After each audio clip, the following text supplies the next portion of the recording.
ఈరోజు అమావాస్య సందర్భంగా శ్రీ లక్ష్మీ నరసింహ ఈరణ స్వామి దేవాలయం నందు అన్నదాన కార్యక్రమం జరుగుతున్నది.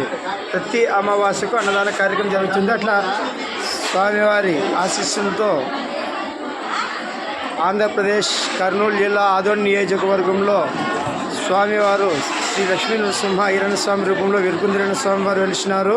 ఇక్కడ ప్రతి అమావాస్యకు అన్నదాన కార్యక్రమం ఉంటుంది. ఇక్కడ ఆలయ ప్రాంగణము, ఇక్కడ ప్రతి ఒక్క భక్తులు చూడండి, ఆలయం ప్రాంగణంలో అన్నదాన కార్యక్రమము.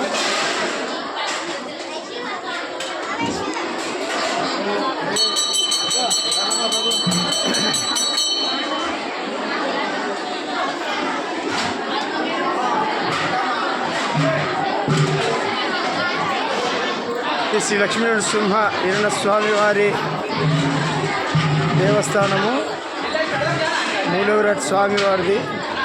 ఇక్కడంతా ఆలయ ప్రాంగణము, ఇక్కడంతా అన్నదాన కార్యక్రమం. భక్తులు ప్రతి అమావాస్యకు అన్నదాన కార్యక్రమం జరుగుతుంది కాబట్టి దాదాపుగా 600 మంది పైనే భక్తులు పాల్గొంటారు. ఒక 100 కేజీల పైనే అన్నదాన కార్యక్రమం జరుగుతుంది. భక్తులు స్వామివారి ఆశీస్సులు, స్వామివారి ఆశీస్సులతో ఈ అన్నదాన కార్యక్రమం ప్రతి అమావాస్యకు జరుగుతుంది. ఒకసారి దాతలు కూడా చేపిస్తారు. లేనిచో దేవస్థానం తరఫు నుంచే ఈ మొత్తము అన్నదాన కార్యక్రమం ఉంటుంది. కాబట్టి భక్తులందరూ స్వామివారిని దర్శించుకొని స్వామివారి కృపా కటాక్షాల పాత్రలగరని మనవి. జై వీరభద్ర, జై లక్ష్మీ నరసింహ, లోక మాతాపిత పార్వతీ పరమేశ్వర. ఓం నమః శివాయ.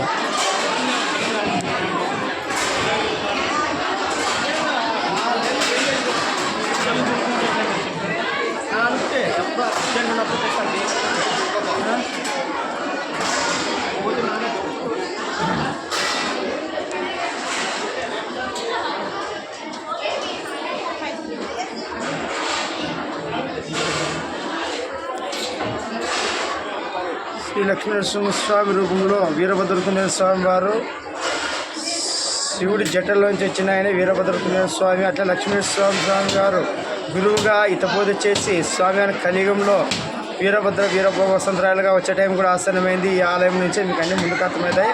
జై వీరభద్ర, జై లక్ష్మీ నరసింహ, జై వీరకుంజన స్వామి, లోక మాతాపిత పార్వతీ పరమేశ్వర. ఓం నమః శివాయ.